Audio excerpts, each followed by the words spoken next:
Hello friends, അസ്സലാമലൈക്കും. Umm വ്ലോഗിലേക്ക് എല്ലാവർക്കും സ്വാഗതം. എന്താണ് എല്ലാവരുടെ വിശേഷം? സുഖമല്ലേ എല്ലാവർക്കും? അപ്പം നമുക്കിന്ന് സദ്യ സ്പെഷ്യലായിട്ടുള്ള കുമ്പളങ്ങ കിച്ചടി എങ്ങനെയാണ് ഉണ്ടാക്കുന്നതെന്ന് കാണാം അല്ലേ? അപ്പോൾ അതിന് ഞാനൊരു കുമ്പളങ്ങ എടുത്തിട്ട് അതിൻ്റെ തോലൊക്കെ കളഞ്ഞ് ചെറുതാക്കി അരിഞ്ഞെടുത്തിട്ടുണ്ട്. അതൊരു പാത്രത്തിലേക്ക് ഇട്ട് കൊടുത്തിട്ട് നമ്മുടെ കറിക്ക് ആവശ്യത്തിനുള്ള ഉപ്പും ഒരു 1/4 കപ്പ് വെള്ളവും ഞാൻ ഒഴിച്ചു കൊടുത്തിട്ടുണ്ട്. അപ്പോൾ കുമ്പളങ്ങയിൽ തന്നെ വെള്ളം ഉണ്ടാകുമല്ലോ വെന്ത് വരുമ്പോൾ, അതുകൊണ്ടാണ് ഞാൻ കുറച്ച് വെള്ളം ഒഴിച്ചു കൊടുത്തത് കേട്ടോ. ഇതെല്ലാം കൂടി ഒന്ന് ഇളക്കി യോജിപ്പിച്ച് നമുക്കൊന്ന് അടച്ച് വെച്ച് വേവിച്ചെടുക്കാം കേട്ടോ അത്. അപ്പം നമ്മുടെ കുമ്പളങ്ങ വെന്ത് വരുന്ന സമയം കൊണ്ട് ഞാനിവിടെ അരമുറി നാളികേരം എടുത്ത് ഒരു മിക്സിയുടെ ജാറിലിട്ടിട്ട് ഒരു 1/4 കപ്പ് വെള്ളവും ഒഴിച്ചു കൊടുത്ത് നല്ലപോലെ തന്നെ അരച്ചെടുക്കുന്നുണ്ട്. അപ്പോൾ ഇതിൽ വേണമെങ്കിൽ നിങ്ങൾക്ക് കുറച്ച് കടുകും 2 പച്ചമുളകും ഇട്ടിട്ട് അരച്ചെടുക്കുക. പിന്നെ ഞാനിവിടെ 2 ടീസ്പൂണോളം കടുക് ചതച്ചെടുത്തിട്ടുണ്ട്, 4 പച്ചമുളക് എടുത്തിട്ടുണ്ട്. നമ്മുടെ കുമ്പളങ്ങ വെന്ത് വെള്ളമൊക്കെ വറ്റി വന്നിട്ടുണ്ട്. ഇതിലേക്ക് ഞാൻ അരച്ച നാളികേരം ഇട്ട് കൊടുക്കുന്നുണ്ട് കേട്ടോ.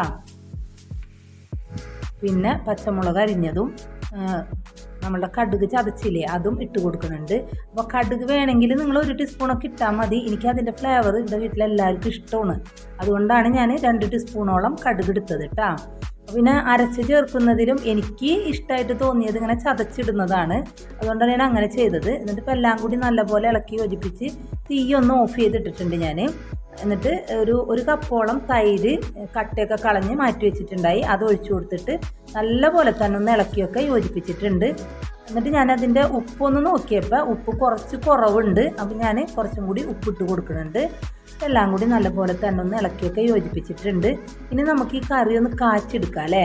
അപ്പോൾ അതിനൊരു ചീനച്ചട്ടി അടുപ്പത്ത് വെച്ചിട്ട് നല്ലപോലെ തന്നെ ചൂടായി വന്നപ്പോൾ വെളിച്ചെണ്ണ ഒഴിച്ച് കൊടുത്തിട്ടുണ്ട്.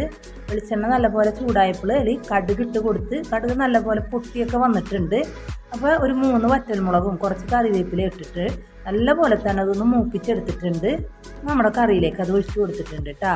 അപ്പോൾ വളരെ പെട്ടെന്ന് തന്നെ ടേസ്റ്റി ആയിട്ടുള്ള കുമ്പളങ്ങ കിച്ചടി ഇവിടെ റെഡി ആയിട്ടുണ്ട്. നമുക്ക് അധികം സമയമൊന്നും വേണ്ട ഈ കറികളൊക്കെ ഉണ്ടാക്കിയെടുക്കാനായിട്ട്.